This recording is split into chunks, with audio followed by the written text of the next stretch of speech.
आमच्या दोघांच्या बायकात ना आम्ही त्यांच्याशी बोलतोय.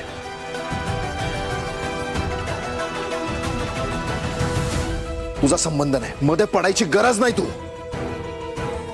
एकतर खोटं वागली, तू आमच्या बायकांना फितवलं तू, त्यामुळे थोबाड बंद.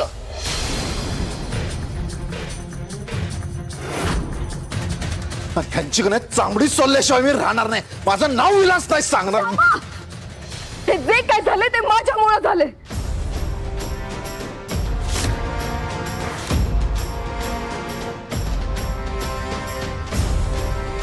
त्यांची काही चूक नाहीये याच्यात.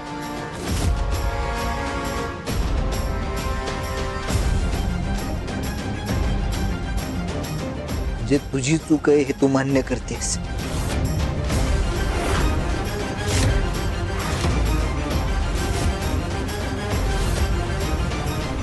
नाही धैर्य, प्लीज माझं फक्त एकटा ऐकून घ्या.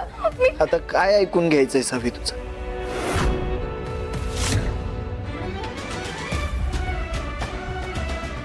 काय ऐकून घेऊ तुझं आता?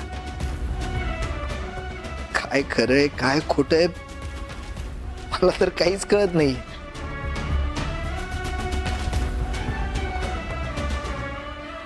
तू खरंच कधी आजारी होतीस का?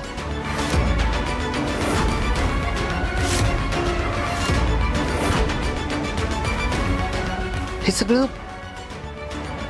फक्त एक नाटक होतं. आणि कधीपासून सुरू होतं हे नाटक? का फसवलंस सावी तू मला? बोल ना, का फसवलंस?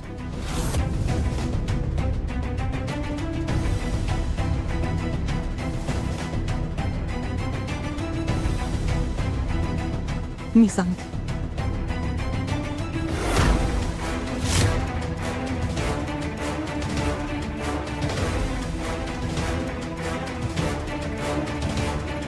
डॉक्टर,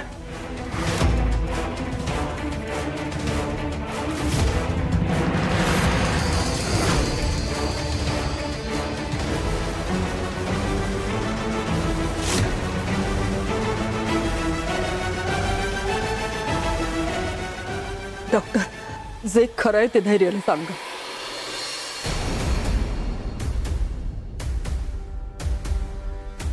धैर्य सर,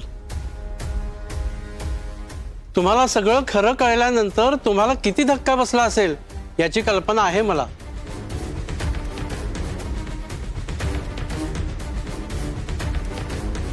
दामिनी मॅडमना सुद्धा सगळं सत्य कळल्यानंतर त्यांचीही अवस्था अशीच झाली होती.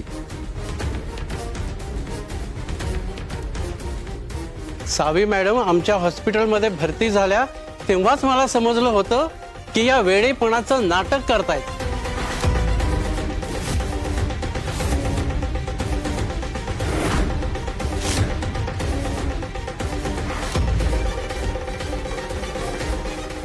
आम्ही हे सगळं तुम्हाला कळवणारच होतो, पण तेवढ्यात सावी मॅडम दवाखान्यातून पळून गेल्या.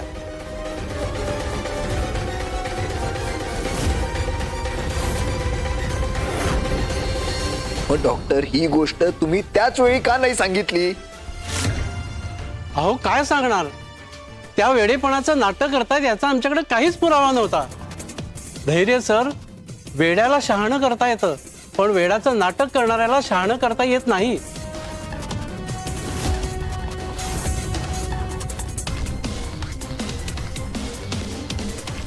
आम्ही दामिनी मॅडमना सगळं सत्य सांगितलं होतं, पण त्यांनी त्यावर विश्वासच ठेवला नाही. त्यांची सून कधीच खोटं बोलणार नाही असं त्यांचा ठाम विश्वास होता. नाही धैर्य, खोटं बोलतायत हे.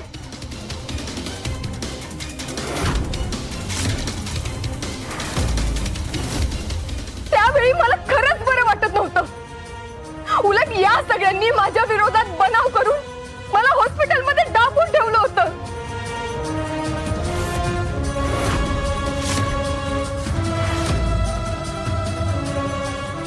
माझ्यावर शॉक ट्रीटमेंट पण केली होती.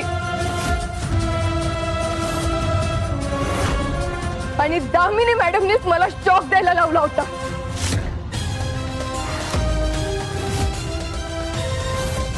सावी मॅडम, आता तरी हे सगळं थांबवा.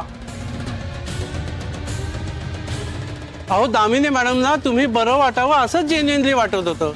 अहो त्या इतक्या क्रूरपणे का वागतील तुमच्याशी? गप्पा बसा. खोटं बोलताय तुम्ही. बस सावी.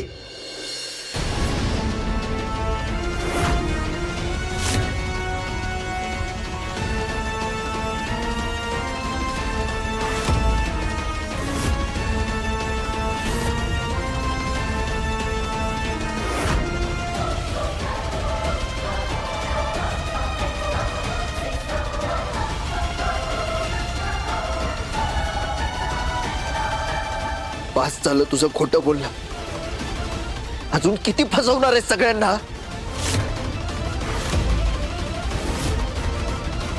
तुझ्या स्वतःच्या वागण्याचं एक्सप्लेनेशन तुझ्याकडे नाहीये म्हणून आईवर वाटेल ते आरोप करतेस तू.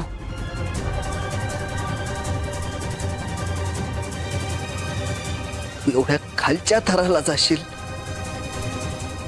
असं वाटलं नव्हतं मला कधी सावी.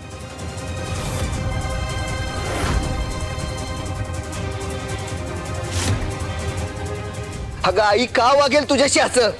धैर्य, दामिनी मॅडम तुम्हाला जे सांगताय ते अर्ध सत्य आहे.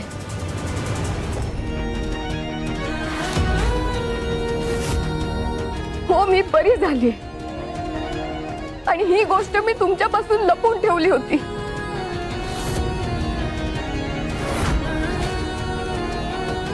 काही दिवस मी वेडेपणाचं नाटक करत होते पण बस मला बाकी काही ऐकायचं नाही. मला फक्त एवढं सांग की हे सगळं का केलंस तू सावी? कारण दामिनी मॅडमचा खरा चेहरा मला तुमच्या समोर आणायचा होता.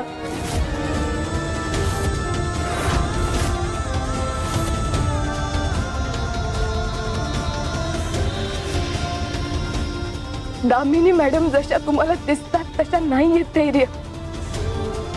खोटं बोलतायत त्या.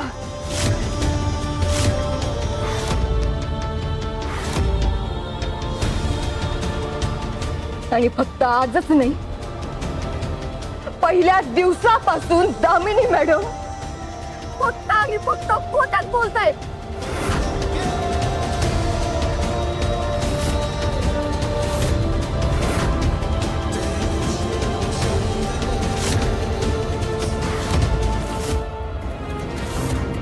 का असे आरोप करतेस माझ्या आईवर? काय बिघडवलंय तिनं तुझं? असं काय केलंय तिनं? त्यांनी खून केला.